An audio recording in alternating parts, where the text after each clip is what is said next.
കരുണയുടെ കരകാണാ കടലായ പൊന്നു തമ്പുരാനെ, പുതിയൊരു പ്രഭാതം കാണാൻ ഭാഗ്യം നൽകിയതിനെ ഓർത്ത് ഞങ്ങൾ അങ്ങേ ആരാധിക്കുന്നു, സ്തുതിക്കുന്നു. അങ്ങേക്ക് ഞങ്ങൾ നന്ദി പറയുന്നു.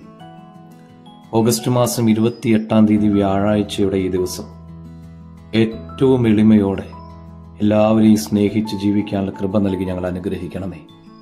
ഇന്നത്തെ നമ്മുടെ നിയോഗങ്ങളെല്ലാം കർത്താവിൻ്റെ സന്നിധിയിൽ സമർപ്പിച്ച് നമുക്ക് അവിടുത്തെ ആരാധിച്ച് സ്തുതിച്ച് പ്രാർത്ഥിക്കാം.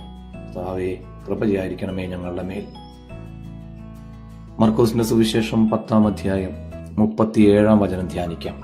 അവൻ പറഞ്ഞു, അങ്ങയുടെ മഹത്വത്തിൽ ഞങ്ങളിൽ ഒരാൾ അങ്ങയുടെ വലതുവശത്തും മറ്റയാൾ ഇടതുവശത്തും ഇരിക്കാൻ അനുവദിക്കണമേ. സെബദീപുത്രന്മാരുടെ ഈ അഭ്യർത്ഥനയ്ക്ക് ഒരുപാട് വ്യാഖ്യാനങ്ങളുണ്ടെങ്കിലും ഇന്ന് നിങ്ങളോട് 2 കാര്യങ്ങൾ മാത്രം ധ്യാനിക്കാൻ ആവശ്യപ്പെടുകയാണ്. ഒന്ന്, ഈശോയുടെ തൊട്ടടുത്തിരിക്കാനുള്ള അവരുടെ ആഗ്രഹം. ഇതവരുടെ സ്നേഹത്തിന്റെ ആഴത്തിൽ നിന്ന് വന്ന ആഗ്രഹമായിരിക്കണം. ഈശോയിൽ നിന്നും അല്പം പോലും അകലരുത് എന്നവർ ആഗ്രഹിച്ചു. 2, തങ്ങളുടെ ആഗ്രഹം അവർ തുറന്നു പറയുന്നു. അവരുടെ മനസ്സിന്റെ നിഷ്കളങ്കതയാണ് ഇവിടെ പ്രകടമാകുന്നത്. മറ്റുള്ളവർ എന്തു വിചാരിക്കുമെന്ന് ചിന്തിക്കാതെ കർത്താവിന്റെ മുമ്പിൽ അവർ ഹൃദയം തുറക്കുന്നു.